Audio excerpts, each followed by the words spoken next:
Bienvenue les gueux sur le divin podcast du but de savoir. Tout est ami.fr. Abonne-toi vite et inscris-toi.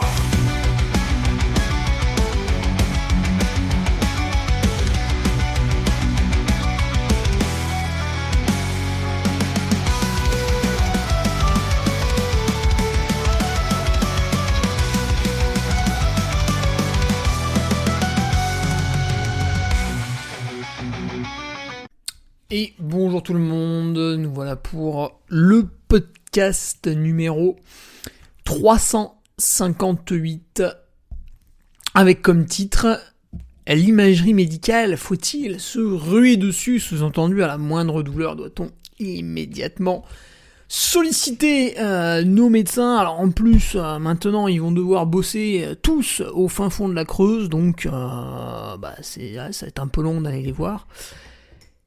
Une question que je me suis moi-même posée, étant donné que vous ne m'en posez plus depuis des semaines, sans doute vous ai-je déjà abreuvé d'une quantité de savoir complètement incroyable, mais c'est normal, et donc vous n'osez plus rien dire, vous avez déjà toutes les cartes en main, peut-être aussi, je ne m'adresse sans doute qu'à des élites.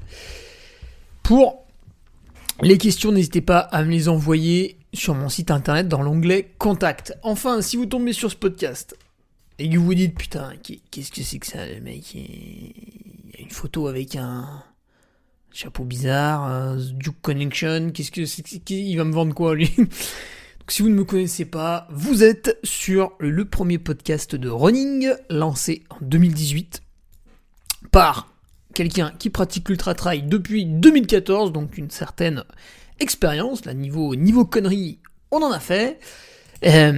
Speaker sur les événements sportifs. Donc en plus de pratiquer ce sport, je suis chaque week-end au micro pour le commenter depuis 2017. D'ailleurs, ce week-end, je serai au trail de la Mandalase, on va dire dans la région annécienne. Organisateur depuis 2018 du trail Nivolaire-au-Var.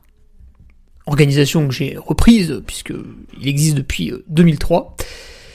Et puis surtout, le plus important désormais, c'est que depuis 2020 et cette époque un peu bizarre Covid, je me suis lancé sur la plateforme Patreon pour vous proposer du contenu d'abord tous les vendredis, puis après les lundis et les vendredis avec la revue de presse devenue du chronique le lundi, et désormais je n'utilise plus la plateforme Patreon, je suis 100% sur mon site internet autonome, duc-army.fr.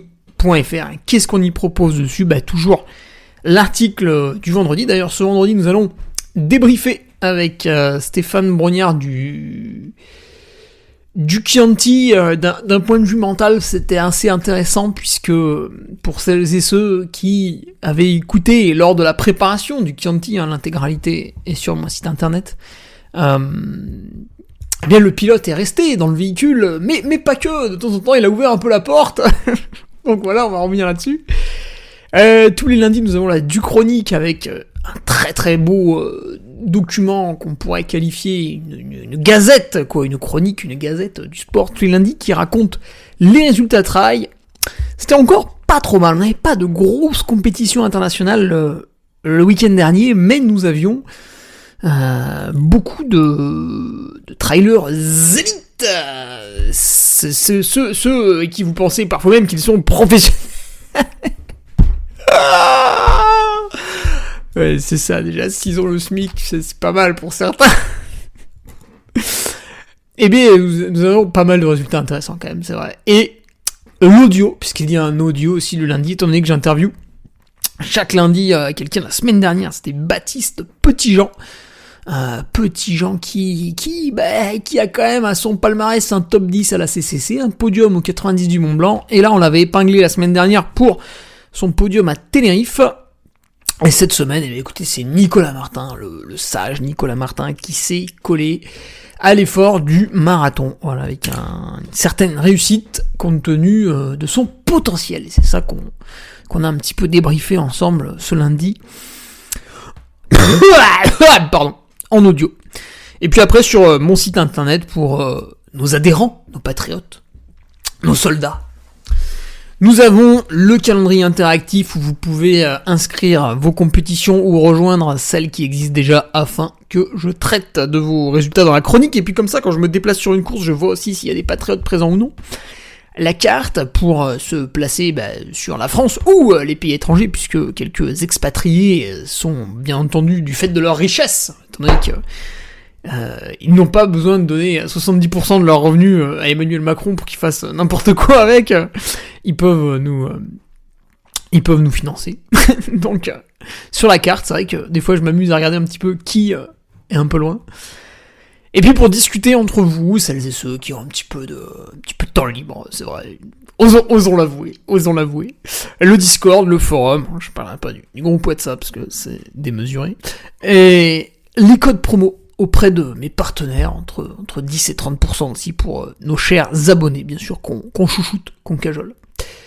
Et puis pour les non-abonnés, écoutez, sur ma boutique, qui est toujours sur mon site internet, donc non seulement il y a tous ces beaux produits du Carmi avec toujours la même doctrine, c'est-à-dire réaliser des choses 100% made in France, fabriquées en France, et j'ai lancé 2 types de bandeaux différents, mais qui ne sont pas estampillés du Carmi, donc on s'adresse à un petit peu tout le monde, avec des designs réalisés par Flo Why Not, le meilleur dessinateur du trail, puisque Mathieu Forichon des Bosses et des Bulles ne fait pas trop ce type de prestations, parfois c'est vrai, mais pas trop, même s'il est excellent lui aussi bien sûr, et le plus ancien en plus, donc les honneurs, mais Flo Why Not par contre, ouais, très très friand de ce genre de petits dessins, et nous a mis 2 beaux designs.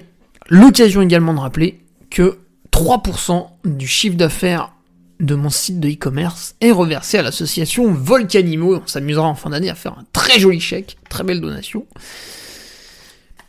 Et encore une fois, si vous n'êtes pas abonné, vous avez également quelques onglets disponibles comme les recommandations. Vous trouverez ma dizaine de livres à lire, et puis une fois que ça c'est fait, vous êtes lancé dans le game, quoi, hein, même si certaines personnes sur les réseaux sociaux vous rabâchent des choses relativement stupides, des bons vieux livres, voilà, carré, propre, comme dirait le communiste Yann Brossa, simple, basique, voilà. Je sais plus où est-ce qu'il a volé ça, parce qu'évidemment c'est pas de lui. Ça c'était quoi déjà ? Bon, c'est pas grave. Donc ouais, les bandeaux, pensez-y maintenant qu'il fait chaud. Ça servira pour l'hiver prochain. Ouais, sinon, le sujet du jour, donc comme je vous disais, donc je l'ai inventé moi-même, je l'ai un petit peu bricolé, c'est venu d'une réflexion que j'avais eue, et je vous encourage donc à reposer à nouveau tout un tas de questions qui vous passent par la tête. Alors, si ça pouvait ne pas être débile, il faut quand même que ça donne lieu à une réflexion derrière. L'onglet contact de mon site, ça tombe réellement sur ma boîte mail, donc ce sera vu, ce sera lu, ce sera pas forcément répondu, parce que des fois je me dis tiens, ça c'est pas mal, je le stocke, et en fait je vous parle pas. Donc vous savez pas, boum, un jour ça tombe, voilà, c'est la surprise. Et donc oui, le sujet du jour, qui est là parce que réflexion, voilà, compréhension, je me réveille de ma course, j'ai mal, c'est une blessure, c'est pas une blessure, c'est une douleur qui part en 3 jours, c'est pas une douleur qui part en 3 jours, qu'est-ce que c'est, machin, truc et tout. Donc j'avais pas mal réfléchi par rapport à ça, et puis c'est vrai qu'aujourd'hui, donc je n'ai toujours pas repris là, quand je vous... enfin en tout cas en courant, quand je vous parle ce mercredi, et du coup ça donnera lieu à un article très intéressant sur mon site, un article du vendredi, l'émancipation du vendredi, comme est nommée la rubrique, avec une réflexion sur la réorientation de la saison, puisque plus les jours sans course à pied passent, moins le Lavaredo devient un objectif, puisqu'on ne pourra pas s'y préparer correctement. Alors, on a toujours le temps de s'y préparer, bien sûr, mais plus les jours de repos passent, plus la reprise est tardive, et plus vous avez accumulé les jours de repos, moins vous pouvez reprendre fort. Ce qui fait que qui fait que à un moment donné, tout mis bout à bout, votre préparation, vous aviez prévu de borner comme un gros cochon, finalement vous n'allez pas pouvoir la caser entre le moment où vous reprenez et le moment où vous faites la course, et du coup qu'est-ce qui se passe ? On arrive. Bon là, ce serait gravissime que je n'arrive pas à me préparer pour faire la course, mais après l'état de forme, par contre, serait un peu plus à définir, et à ce moment-là, on peut réfléchir à une autre version de la saison, qui serait de profiter de ce flottement du mois d'avril, la légèreté, blinder l'été, puisque du Lavaredo, tac, nous sommes sur la piste de lancement pour l'UTMB, et au lieu finalement de réaliser la coupure, entre guillemets, hivernale après l'UTMB, on pourrait griller une petite cartouche, en allant chercher la course de fin de saison, qui serait un mélange de plaisir et de performance, pas que de performance, parce que du coup, les performances auront été axées sur le Chianti et l'UTMB, et donc entre les deux, nous aurions eu des moments de flottement qui peuvent donner lieu à un joli Lavaredo, bien sûr, il n'y a pas de... On a déjà vu tellement de choses en trail, et qui peuvent donner lieu à un joli trail de fin de saison, alors qu'au début, on était parti plutôt sur l'UTMB. Vous voyez, tout ça, c'est des réflexions que je vous fais un petit peu en même temps que je parle, mais ça va pouvoir donner lieu un bel article entre mental et prépa physique, parce que du coup c'est un peu un mélange des deux, pour la saison, et je pense que c'est aussi un cas qui doit toucher pas mal de monde, puisque voilà, vous prévoyez une saison sur papier, tout un tas de choses se passent, là on parle d'une blessure physique, mais on pourrait parler d'un problème personnel, on pourrait parler un divorce, un enfant qui arrive, un changement de travail, un déménagement forcé. Je pense à tous ces médecins qui vont être forcés d'aller travailler à Limoges. Ouais, je me moque un peu, mais en vrai, allez, allons-y dans la digression. Ça, vous l'attendiez, vous l'avez senti venir, vous l'avez senti monter comme ça, vous êtes dit, ah putain, et on y est. En vrai, c'est assez triste quand même. Puisque vous avez des gens qui, certes, bénéficiaient d'un privilège, mais écoutez, c'était comme ça. Tu fais médecine, tu passes le concours, si tu es bon, tu l'as, si tu n'es pas bon, tu l'as pas, voilà, c'est des choses qui sont extrêmement simples. Et plus tu es bon, plus tu accèdes à des spécialités intéressantes, enfin du moins désirées par d'autres, puisqu'à chaque fois on prend le meilleur. Et moi, quand je vais me faire soigner, je suis très content de savoir que face à moi, j'ai eu celui qui a été capable de battre les autres au concours. Tu vois. Je suis très heureux, quand je me suis fait opérer de ma myopie, j'ai été vraiment très heureux de savoir que mon chirurgien ophtalmologue, je sais pas si j'ai le bon terme, était vraiment quelqu'un d'exceptionnel dans ses études. Ça m'a vraiment conforté dans mon choix de le laisser triturer mes yeux avec une pince.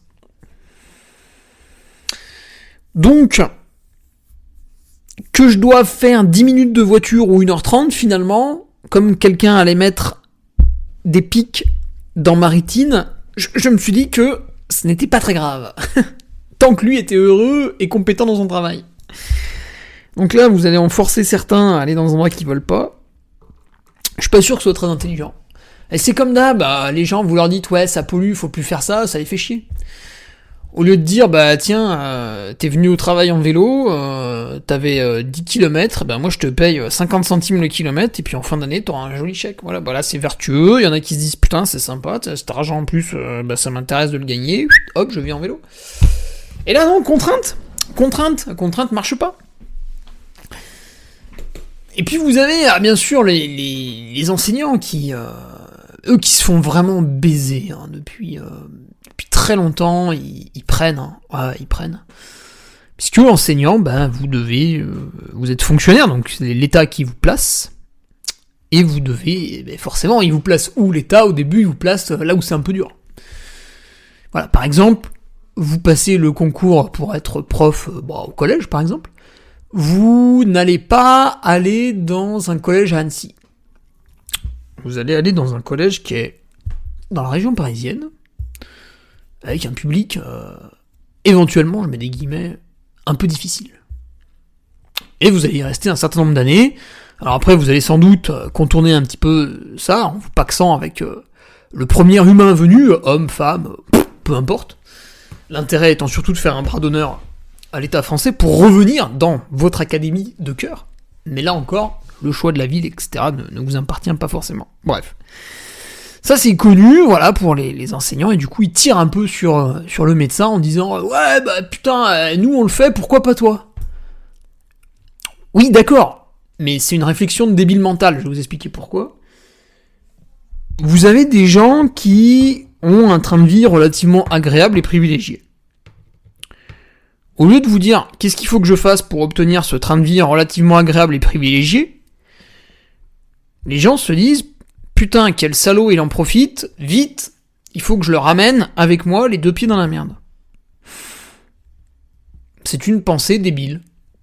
Vous forcez tout le monde à être médiocre, alors que vous pourriez vous inspirer de celui qui réussit pour être à ses côtés, éventuellement réussir, et puis pourquoi pas réussir encore mieux que lui peut-être. Donc soit vous tirez tout le monde dans le bac à merde, et puis après, voilà, vous êtes content, bah, comme des cochons, pataugés comme ça, tous ensemble. Là. Soit vous vous dites, putain, mais ce que lui il a, en fait, moi aussi je le veux, du coup il faut que je fasse tout ce qu'il y a. Donc finalement, ce qui aurait été génial, c'est de voir tous les profs dans la rue pour dire, mais allez vous faire enculer avec votre système qui fait qu'un jeune prof, bon, on parlera même pas du salaire, parce que là c'est une insulte, Pourquoi un jeune prof, vous devez aller le fracasser comme ça en banlieue parisienne? Vous pouvez pas le laisser s'exprimer pleinement dans son milieu naturel. Non, il faut le casser, quoi. Il faut le briser, voilà. Puis, ouais, surtout, on lui donne même pas 2000 balles par mois, comme ça. Comme ça, il a la flemme, puis finalement, il prend un 35 heures de caissier, au moins il est peinard, et puis il peut aller là où il veut. Ouais, c'est navrant, ce manque de... C'est comme quand un cheminot qui a une retraite un peu anticipée, oui, c'est vrai, mais qu'est-ce que ça peut vous foutre? Laissez-le tranquille. Puis vous aviez qu'à faire ça si vous êtes pas content. Eh ben non, au lieu de se dire, putain, mais moi aussi, il faudrait que j'ai ça, vous dites, oh, le salaud, il a ça, putain, allez, viens là, toi, viens! Allez, viens là! Viens avec moi, te baigner dans la merde, là! Viens là! Oh putain, merde, j'en ai avalé! Ah là là. En l'occasion aussi de préciser que quelques amis du médical en ont profité pour quitter la France, mais voilà. Du coup, je me suis éloigné de mon sujet, du sujet du jour, qui était quand même... Bah si, c'est quand même médical. D'ailleurs, ça part d'un bon sentiment, ne pas surcharger outre mesure un personnel soignant un petit peu sollicité par la population générale. C'est vrai aussi qu'on est tous... même si certains globalement s'en foutent, hein, même l'immense majorité, mais de plus en plus les gens font attention un peu à leur santé, alors qu'avant c'est vrai qu'on s'en tapait un peu le coquillard quand même. Voilà, c'est vrai que bon, quand même, de plus en plus nombreux à faire un petit peu attention à soi, c'est bien, même si on n'est pas assez nombreux, c'est bien, il faut continuer comme ça, le mouvement est bon. Donc voilà, le sujet du jour, écoutez, ma réflexion, ouais, sur... on va peut-être y aller, non ? Faut-il se ruer sur l'imagerie médicale ? Bonne question. Pourquoi je pose cette question, puis j'y réponds évidemment ? Eh bien parce que sur l'Ultra Trail du Chianti, donc la course que j'ai terminée à la 10e place le samedi 22 mars, donc on est sur un ultra trail de niveau international, puisqu'à la première, deuxième et troisième place, on retrouve les 3 derniers vainqueurs de l'UTMB. L'UTMB étant la course la plus importante au monde pour l'ultra trail, on peut tout simplement parler de course internationale pour l'ultra trail du Chianti, pendant que des gens écrivent des commentaires alors qu'ils ont une VO2 max à 40, un indice de masse grasse dépassant les 30%, et ils sont là à répondre avec toi, à parler avec toi comme s'ils étaient ton égal, alors que ce sont juste des gens, voilà, j'allais dire des grosses merdes, mais je l'ai pas dit. Toujours rigolo, tu sais, quand t'as 37 fizz qui avec une image de chien là qui te répond, tu te dis putain mais en fait mais putain mais vas-y, mais bute-toi quoi. Donc sur cet ultra trail du Chianti, voilà, je fais la course, alors il y a eu des inondations avant, ce qui fait que le terrain est gorgé d'eau, il pleut en plus le jour J. bon, tout un tas de paramètres qui font que on traverse beaucoup de ruisseaux, il y a énormément d'ornières sur les pistes forestières avec beaucoup de boue, etc. Comme on double les gens du 73 km qu'on rejoint à un moment donné, tu les doubles un peu n'importe où, n'importe comment. Bon, les pieds travaillent énormément. Et je termine la course, fatigué, en hypoglycémie, mais pas de bobo particulier. Je me ravitaille, je regagne mon logement, je me douche, je me repose, et nous ressortons pour aller au restaurant, fêter ça, puis on se couche un petit peu après. Et là, il n'y a pas de souci particulier. Bon, j'ai mal aux jambes, parce que je viens de faire 120 km, 123 km, mais il n'y a pas de souci particulier. Et le lendemain, je me réveille, je pose le pied par terre, le pied droit, tiens. Et j'ai mal. Je me dis, putain, mais c'est bizarre, j'ai mal sur le côté du pied, donc c'est pas la cheville. J'ai mal sur le côté du pied, voilà, un peu au milieu du pied, là, sur le côté. Je me dis, c'est bizarre, j'ai dû taper une pierre, bon, c'est bizarre. Douleur assez vive, en plus. Bon, comme le dimanche, lendemain de la course, on fait pas grand chose, si tu veux, je m'en fous un peu, je boitille, en plus j'ai un peu mal partout, donc t'en fous. Le lundi, la douleur est encore là, le mardi on rentre en voiture, bon, la douleur est encore un peu là. Bon, je vais le mercredi, à J+4, chez mon kiné, Théo Robin, de Cap Prévention. Et on regarde, et je lui dis, ouais, tu vois, j'ai un peu mal, c'est bizarre, ça traîne un peu. Mais comme dans ma tête, après cet ultra-trail, j'allais couper une dizaine de jours, là on est à J+4, je me dis, dans 2-3 jours, ça sera passé, on s'en fout. Et là, le kiné, Théo, il est pas trop content, quoi. Il me dit, quand même, t'as quand même pas mal... T'as quand même mal, J+4, t'as dû te faire une entorse, un truc, un machin. Ce serait bien de faire des examens. Une radio, une échographie. Et c'est là où je me dis, putain, il me fait chier, faut encore prendre rendez-vous et tout, attendre, machin, passer l'examen, puis finalement, je vais appeler pour prendre rendez-vous, j'aurai un rendez-vous que dans 3 semaines, dans 3 semaines j'aurai plus mal, du coup ça servait à rien d'avoir un rendez-vous. Au final, ils t'apprennent pourquoi t'as eu mal, mais comme t'as plus mal, voilà. Donc je laisse, je laisse l'idée faire son chemin. Je prends aussi rendez-vous chez mon ostéopathe, Benoît Nave, pour y aller lundi, parce que j'estime qu'après un ultra-trail, surtout dans la boue, il y a moyen que je me sois grippé un peu de partout, donc avant de reprendre le sport, puisque j'ai rendez-vous chez l'ostéopathe à J+9, eh bien je me dis que c'est pas du luxe d'aller faire un petit tour chez lui, pas pour boire le café, parce que Benoît Nave pratique une ostéopathie qui est très très compréhensible, c'est-à-dire il te fait bouger, ça bloque, hop, il t'allonge, il intervient là où ça bloque en tapant, osons dire les choses, enfin tape pas vraiment, si il tape quand même, disons en manipulant, mais de manière physique, tu vois, physique, vraiment physique. Et tu te relèves, tu rebouges, et là, normalement ça va mieux, tu as un meilleur angle, voilà. Par exemple, ce qui est flagrant, c'est avec les chevilles. Vous vous entraînez, et puis en fait, vous le sentez pas forcément, mais vous avez les pieds qui se bloquent un peu, qui se coincent, etc. Tu vas chez l'ostéo, il y a un pied, il le prend dans sa main, il le fait bouger, il prend l'autre pied, il le prend dans sa main, putain, ça bouge moins bien que l'autre, tu vois. Là, tac, tac, tac, il tape, hop, ça rebouge, impeccable. Et là, sans surprise, mon pied droit, en fait, est un espèce de bloc de pierre. Alors, si vous avez suivi l'histoire, c'est vrai que j'avais serré extrêmement fort ma chaussure à droite, parce qu'à un moment donné, ma semelle a un peu glissé. Donc je me suis arrêté, j'ai remis la semelle, puis je me suis dit, au départ, j'ai pas fait attention, j'ai peut-être pas serré assez, du coup, là, j'ai serré un bon coup. Et là, on était au kilomètre 15, donc derrière, il restait peut-être 110 bornes. Et en fait, ce que j'ai fait là, c'est que j'ai complètement bloqué l'articulation du pied. Donc je me suis abîmé le tendon des releveurs, mais ça c'est pas très grave, il guérit tout seul et puis assez vite.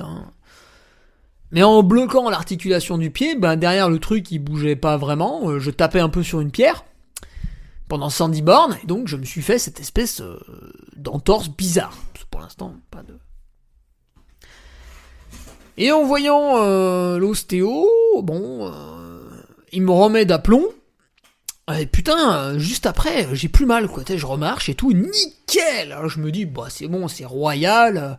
Le kiné était un peu alarmiste. Et pas de bol, le lendemain, je me réveille. Finalement, la douleur est un petit peu revenue, même si elle n'est pas aussi forte qu'avant, elle est un petit peu revenue. Et là, la question des examens revient. Parce que tu te dis, le kiné m'a vu, il trouvait ça un peu louche. Là, on est à J, donc je me réveille le lendemain de l'ostéopathe, donc on est à J plus 10. Je vous fais le déroulé. Et effectivement, la douleur est toujours un peu présente. Alors que, là, cette fois-ci, le pied il est débloqué, il bouge correctement, etc. Donc ça veut dire qu'il y a un truc. On a décoincé, mais il y a un truc qui a reçu, qui a eu mal, qui a été mal utilisé, etc. Donc il y a un tissu qui a été abîmé. Alors qu'est-ce que c'est ? Un os, un tendon, un ligament. Et c'est là qu'intervient l'imagerie. Donc là je me dis, merde, il va quand même falloir passer par la case imagerie. Alors, c'est là le problème auquel beaucoup de monde peut être confronté, c'est-à-dire que tu te dis je vais faire une échographie, alors t'appelles bêtement un centre. Donc des fois c'est uniquement des cliniques qui font que ça, des fois c'est dans un hôpital, etc. Alors je vous cache pas que dans la région de Savoie, Haute-Savoie, souvent on sollicite le docteur Garivier, étant donné que le mec est un athlète de très haut niveau dans notre sport, et qu'il est radiologue, on se dit que là, on va avoir une expertise vraiment excellente. Et c'est vrai. Mais l'animal n'étant pas là, pas là, quoi. Et, fort heureusement, ce sont des gens qui travaillent en équipe, et je suis redirigé vers un autre médecin, qui finalement, par le simple fait d'être... un radiologue dans cette région-là, finalement, est amené lui-même à voir tout un tas de trailers, même s'il n'est pas forcément pratiquant. Donc, très très bien. Très très bien. Et ça, c'est important. C'est important même quand vous allez chez un kiné, chez un ostéopathe, ça c'est les gens que je vais voir. Quand vous allez faire un examen, essayez au maximum d'aller soit chez quelqu'un qui vous suit depuis très longtemps, parce que peut-être qu'il n'est pas dans votre délire sportif, mais au moins, il connaît par cœur vos antécédents, votre manière d'être, de bouger, etc. Ou essayer d'aller chez quelqu'un qui pratique, parce que il sera un peu plus à même de connaître. Et l'exemple que je prends le plus souvent, c'est quand j'étais à Valence, j'allais chez un ostéopathe qui s'appelait Thierry Goraz, qui était très bon, puisque c'est quelqu'un qui donnait des cours, qui était en train d'écrire un livre, mais je sais pas s'il l'a fait du coup, sur le bassin. Donc lui, il adorait le bassin. Donc quelqu'un, dans la discipline, le mec était bon, quoi. Et lui-même me disait, en fait, les heures que tu fais en courant, moi je comprends pas, Et effectivement, avec Benoît Nave, qui pratique à peu près tous les sports outdoor et qui a de nombreuses années de pratique derrière lui, c'est un peu plus spécifique, un peu plus...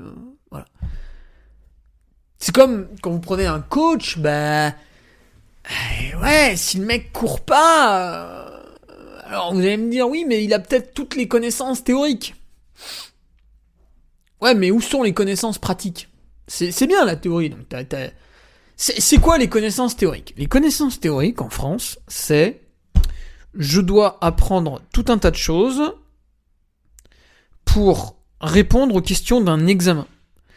Si j'obtiens l'examen, ça veut dire que j'ai les connaissances théoriques de l'examen. Mais ces connaissances théoriques sont-elles pertinentes pour traiter du sujet ? Alors, normalement, oui, puisque c'est le but de l'examen. Mais mais je suis quand même pas sûr que toutes les formations soient vraiment remises un peu au goût du jour. Donc, voilà, vous pouvez être un très bon théoricien quand vous n'avez pas pratiqué. À l'inverse, vous pouvez être quelqu'un qui pratique, mais comme vous n'avez pas le bagage théorique nécessaire, vous restez quelqu'un qui bidouille, qui bricole, mais il manque un truc. Donc, rien ne sera jamais meilleur que quelqu'un qui a un bagage théorique convenable, l'obtention du diplôme adéquat, plus derrière les années de pratique et, si possible, la pratique dans votre segment. Est-ce que l'ostéopathe va soigner de la même manière le petit trailer tout frêle de 60 kilos ou l'ouvrier turc du bâtiment qui en fait 120? Est-ce que est-ce que c'est bon, quand même une différence quoi. Est-ce qu'un masseur qui fait 60 kilos peut masser une personne qui en fait 120? Tout ça pour dire qu'il vaut mieux aller chez quelqu'un que vous connaissez bien. Donc c'est pour ça que je ne me suis pas rué sur j'allais dire les pages blanches, mais c'est un peu dépassé. Google, tac, imagerie médicale, Chambéry, paf, une liste sort, mais bon, tu sais pas où est-ce que tu vas la faire, qui est le médecin, un peu embêtant, un peu dommage. Et c'est vrai que des fois, surtout pour une articulation comme la cheville, on sait pas forcément où chercher, quoi chercher. Et puis, alors peut-être on va trouver quand même la pathologie, puisque finalement une cheville, c'est une cheville. On a tous les mêmes tendons, enfin ils sont aux mêmes endroits, etc. Les mêmes os, patati patata. Mais finalement, une fois qu'on a trouvé le problème, est-ce que derrière on va être capable de délivrer le message pour la personne? Parce qu'un sédentaire, il se fait ce que je me suis fait, on lui met une botte de marche pendant 6 semaines, au bout de 6 semaines il enlève la botte de marche et il y a vu que du feu, lui il est content. Hein. Moi le problème c'est qu'une fois qu'on m'a dit monsieur vous avez une entorse de chopard, et bien derrière nous on est là, oui d'accord, on recourt quand, comment, voilà. Et donc là, le radiologue doit préciser un petit peu à quel degré on est atteint, qu'est-ce qu'on peut faire, qu'est-ce qu'on peut pas faire, pour orienter ensuite le médecin du sport qui nous suit, et le kiné, c'est lui qui va vous faire rebouger, remobiliser l'articulation, et puis progressivement recourir, parce qu'évidemment, vous n'allez pas recourir d'un coup 1 heure, c'est un peu brutal, on va chercher la petite bête, en commençant, dès qu'on le sent, à tenter 5 minutes, quoi. Par exemple, la semaine dernière, j'ai tenté de marcher, le lendemain, boum, ça n'allait pas. Qu'est-ce que ça veut dire? Que la marche, si sur le coup ça allait, c'était un peu trop élevé à ce moment-là, puisque le lendemain, on reculait dans la guérison. Voilà. Donc tout ça pour dire qu'il y a eu l'hésitation, c'est-à-dire, je me lève le lendemain de la course, j'ai mal aux pieds. Alors à ce moment-là, évidemment, on se dit pas, putain, je vais me ruer chez le radiologue. Parce que vous vous dites, bon, il y a quand même tout un tas de personnes qui ont peut-être des vraies douleurs et qui sont en ce moment en train de galérer un petit peu pour avoir un rendez-vous, donc je vais peut-être éviter d'obstruer un peu le truc en hurlant partout, ouais, il me faut un rendez-vous. Finalement, j'attends, je vois un kiné qui me dit, bon, il faut quand même penser à consulter, mais comme on est à J+4, je me dis, ouais, il exagère, on va attendre une petite semaine, etc. Puis c'est vrai qu'au bout d'une semaine, tu te dis, merde, j'ai toujours autant mal. Puis donc, du coup, l'idée de consulter fait son chemin, tac, t'appelles le médecin du sport, qui, lui, appelle les centres de radiologie. Alors ça aussi, c'est important. Évidemment, vous pouvez appeler vous-même, etc. Mais déjà, quand vous consultez votre médecin du sport parce que vous avez un bobo, en fait, normalement, vous avez attendu un petit peu, et quand vous le consultez, ça fait déjà un moment que vous vous reposez, donc si ce jour-là, vous avez encore mal, il faut agir vite. C'est pour ça que beaucoup de médecins du sport ont eux-mêmes leur appareil à échographie, ou quand ils l'ont pas, parce que c'est coûteux, ça demande de la place, et bien en fait, ils décrochent eux-mêmes le téléphone pour appeler quelqu'un qu'ils connaissent bien, entre confrères, parce qu'il faut aussi qu'ils dialoguent après, donc bon, c'est mieux s'ils se connaissent, pour dire, bah voilà, j'ai tel patient, bon là, il a déjà attendu tant de temps, etc., etc., ça me paraît pas déconnant de faire les examens, machin, et puis il trouve une place. Tandis que si vous appelez vous-même en disant oui bonjour, j'ai mal ici, c'est quand que je peux faire un examen, bon bah la secrétaire elle tourne les pages, dès qu'il y a un trou, paf, elle vous met ici, selon votre emploi du temps ça colle pas, bim vous allez dans le deuxième trou, ça colle toujours pas, troisième trou, puis en fait l'échographie dans 3 semaines. Alors après il y a aussi l'intérêt, parce que finalement est-ce qu'on peut pas se dire j'attends et quand j'ai plus mal je fais, ce qui est tout à fait ce qui marche hein. Ce qui marche. Alors, dans mon cas, le problème, puis dans le cas d'une cheville, quand vous la tordez, etc. Alors moi, je me suis pas rendu compte pendant la course, je ne me souviens pas à quel moment je me suis fait ce bobo. Je dis bobo parce que bobologie, rien de grave, ça se remet tout seul, quoi, tu vois, y a pas... Mais, en fait, vous pouvez vous casser un petit os de la cheville. Par exemple, c'est ce qui est arrivé à François Den. Alors lui, je crois qu'il avait fait une réelle chute, quand même. Mais néanmoins, quand vous faites une entorse, vous pouvez, voilà, le ligament tire, bam, il arrache un petit bout d'os. Et le problème, c'est que quand vous avez plus mal, l'os n'est peut-être pas forcément bien reconstitué, vous reprenez à courir, et c'est là où vous le repétez, quoi. C'est pour ça que il faut écarter ça. Donc là, il y avait la radiographie qui écartait le risque de fracture. Le risque aussi de fracture de fatigue dans le sens où j'avais beaucoup couru cet hiver, donc peut-être que j'avais une fragilité et que le jour de la course, ça avait pété. Ça, c'était possible aussi, c'était envisageable. Je cours beaucoup tout l'hiver, je me fatigue. Bon, j'ai pas de blessure pendant la préparation, mais finalement, le jour de la course, tac, la sollicitation de trop, et boum, ça fissure. Bon, c'est pas ça. Alors après, on peut discuter, il faut peut-être refaire un examen plus tard, plus précis, on peut discuter de ça aussi. Mais voilà, en tout cas, il n'y avait pas de truc flagrant.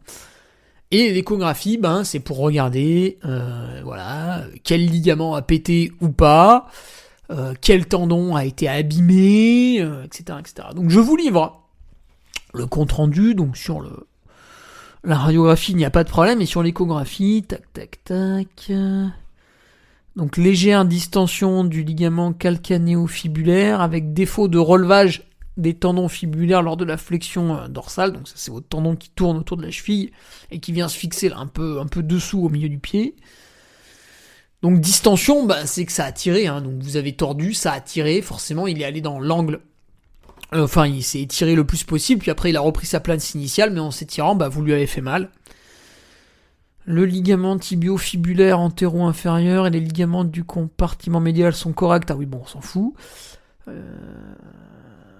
Ah, il est là, Chopard.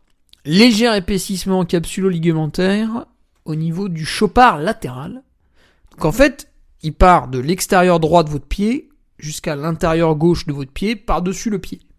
C'est ce qui stabilise le pied, là, les métatarses, là. Donc le problème, c'est que dès que vous posez le pied par terre, ce truc est sollicité, quoi.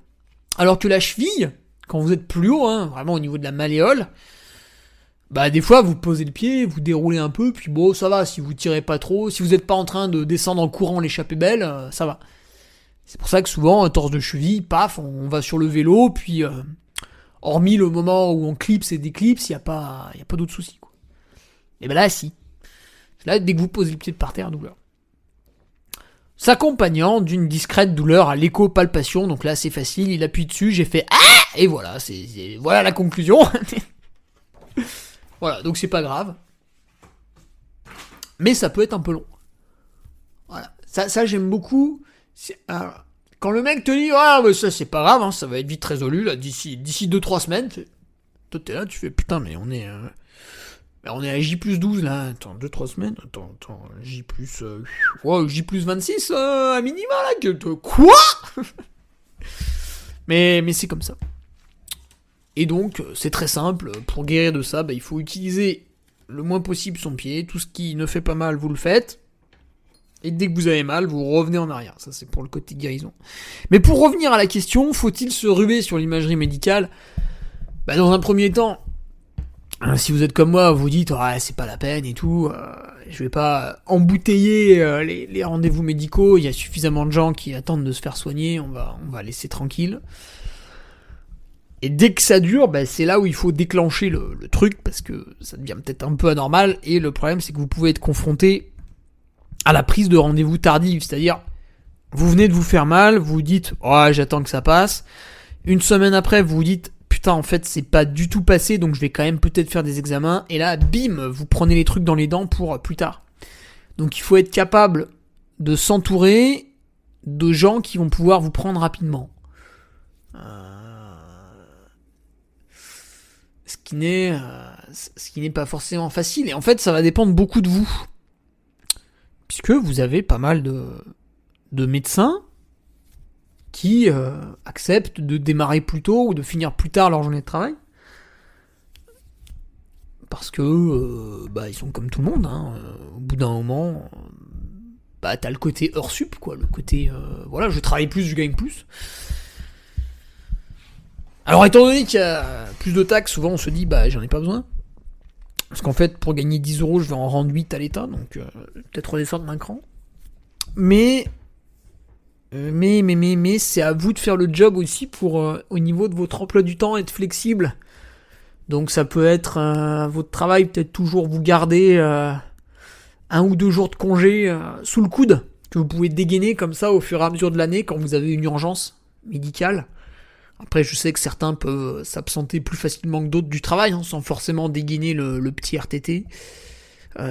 Puis si vous êtes enseignant, vous pouvez pas le dégainer, donc... Donc chaque travail est différent, là-dessus, c'est pas facile, mais il faut essayer de pouvoir accepter n'importe quelle heure de rendez-vous et n'importe quel jour. Donc je vous donne mon exemple, parce que vous pouvez me dire, ouais, mais toi Hugo, t'as rien à faire de la journée, c'est facile... Alors, c'est pas vrai, ça m'amuse ceux qui pensent ça. Ça me montre qu'ils vont jamais me concurrencer, ces gens-là. Je me dis, bon, lui, il pense que tout ce que je fais est facile, donc le jour où il va vouloir le faire, il va comprendre qu'il est pas capable parce que c'est dur, donc finalement, cette personne-là ne sera jamais un concurrent pour moi, c'est parfait. Donc c'est parfait, vraiment ne changez rien. Donc ce que j'ai fait, donc déjà, Tiens, c'est marrant, c'est comme pour mon chat. Donc là, c'est pas le chirurgien, c'est le radiologue, mais c'est le médecin, on va dire, pour être plus général. C'est le médecin qui m'a rappelé pour me dire, écoutez, je peux vous voir tel jour à telle heure. Donc c'est plus toi qui prends rendez-vous, c'est le médecin qui te rappelle pour te dire, voilà, tel jour il y a un trou, vous venez pas, bam bam, voilà, sinon ça reporte, je sais pas, 1 semaine, 10 jours, vous démerdez. Moi j'ai un trou là, tac, à prendre, à laisser, attention, 5 minutes, vous êtes sûr, vous venez pas, là, bam, bam, et non, ça a été attribué à René, 55 ans, voilà, pas de sport, rien du tout, mais il passe devant toi parce que t'as pas accepté suffisamment vite. Donc ça m'a demandé, comme effort, qu'est-ce que ça m'a demandé ? Donc le rendez-vous était à 45 minutes de véhicule de mon domicile. Donc ça m'a demandé... Allez, avec l'aller, le retour... Donc là-bas, j'étais le premier patient de la journée, donc j'ai attendu un tout petit peu. Examen, tac. C'est allé assez vite quand même les résultats. J'ai pas attendu très longtemps. J'ai déjà des records à plusieurs heures pour attendre les résultats. Ouais, ça m'a pris quasiment 3h, 3h30 porte à porte pour avoir mon examen et rentrer avec mes résultats. En termes d'argent, ça m'a coûté... Donc la carte vitale a gommé une bonne partie de l'examen. J'ai rajouté 19 €. Je ne sais pas si je vais être remboursé par ma mutuelle. Bon, on verra. Et après, en termes de voiture, ça m'a coûté... Ouais, il y avait peut-être 80 bornes. 40 balles, quoi, en gros. Voilà, donc si on veut schématiser, une demi-journée et une 60aine d'euros. Voilà ce que ça m'a coûté. J'aurais pu économiser cet argent en prenant rendez-vous à 5 km de chez moi. Mais je connais moins le praticien. Il ne pratique pas forcément mon sport. Donc c'est un peu plus embêtant parce que Donc vous comprenez en fait à travers ce podcast, la question c'est... Voilà... Quand on est une personne respectable, on se dit toujours il y a plus malheureux que nous, je vais laisser la place un peu aux autres, donc on rechigne un peu à faire l'examen médical. Et donc, j'estime que quand tu y vas, quand tu t'engages sur l'examen, il faut que le truc soit irréprochable. Moi, quelque part, le degré de gravité du problème va finalement influencer un petit peu ma saison sportive, ce qui va influencer entre 10 à 15% de mes revenus annuels. Donc ça touche légèrement au travail, on va dire. Voire même plus si on estime que je subis une grosse blessure, le contenu que je publie finalement est relativement inintéressant, les gens se désabonnent, donc là par contre on touche à un pourcentage beaucoup plus élevé. Donc il y a quand même Donc voilà, j'ai besoin que ce rendez-vous soit très très bien réalisé à partir du moment où je décide d'y aller. Je me dis bon, on y va, faut que ce soit irréprochable quoi derrière. Et après, moi aussi, je dois être irréprochable, c'est-à-dire une personne m'a fait l'examen, derrière, je dois faire une convalescence rigoureuse. Je ne peux pas faire du sport idiot sur la douleur. Alors le pire serait de prendre des antidouleurs pour faire quand même du sport. Le tendon ou ligament, je sais plus, ne se répare plus, puis finalement vous refaites des examens 1 mois et demi après. Là en fait, il faudrait tout simplement qu'on vous dise, bah attendez, alors là monsieur, la carte vitale, vous oubliez. Parce que la première fois, bon, vous avez eu un problème, voilà, on vous soigne, ok. La deuxième fois, c'est de votre faute, vous êtes un débile, vous n'avez pas suivi la convalescence requise. Donc là, maintenant, vous payez l'examen à 100%. Alors, je sais pas, ça coûtait peut-être... C'est dommage, on n'a pas le prix. Allez, moi, je dis... Radio plus éco, je dis, on approche les 100 €. Vraiment, j'en ai aucune idée. Voilà. Voilà donc un petit peu ce podcast pour vous éclairer, peut-être partager l'expérience, toujours. Quand vous avez un bobo, une blessure, c'est tout le temps là, en étant organisateur du Trail Nivolet-Revard, on a un mail par jour d'une personne blessée qui souhaite du coup revendre son dossard à quelqu'un qui ne l'est pas. Donc voilà, ça arrive assez souvent. Et donc, petit podcast pour vous éclairer, s'il faut tout de suite dégainer le téléphone, patienter, voilà, mais dans quel ordre de grandeur, on sait jamais, des fois, un truc bête peut être grave. Des fois, un truc qui fait vraiment très mal peut disparaître assez vite, donc c'est vrai que le corps humain est quand même assez surprenant là-dessus. Voilà. J'espère que ça vous aura plu. N'hésitez pas pour les prochaines semaines à m'envoyer vos questions. Donc, je vous rappelle, pour cela, vous allez sur mon site internet, vous avez l'onglet Contact. Allez, pour les plus bêtes d'entre vous, je vais même vous dire qu'il se situe en haut à droite. Voilà, alors pas tout à fait à droite. Il n'est pas à l'extrême droite de l'écran, il est juste avant, il est à la droite, voilà. Il est dans l'onglet républicain de l'écran. Quoique l'extrême droite terminado. Allez hop, Marine Le Pen, c'est fini là, rends l'argent là, les 4 millions là, hop, ramène s'il te plaît là, hop, salope. Alors, on pique dans la caisse, comme les autres, oui, mais enfin bon là quand même, 4 millions, c'est quand même pas mal, joli score. Ah putain, ils sont tous pareils, c'est pas possible. Allez, je vous laisse là-dessus. Et j'allais dire la semaine prochaine, non, dans 2 semaines. Dans 2 semaines, bordel. Et du coup, normalement, j'aurai plein de questions. Salut. Au revoir les gueux, c'était le Divan Podcast de tout savoir. Article brillant, interview et made in France. Hésite pas et inscris-toi, ainsi une offrande de que tu feras.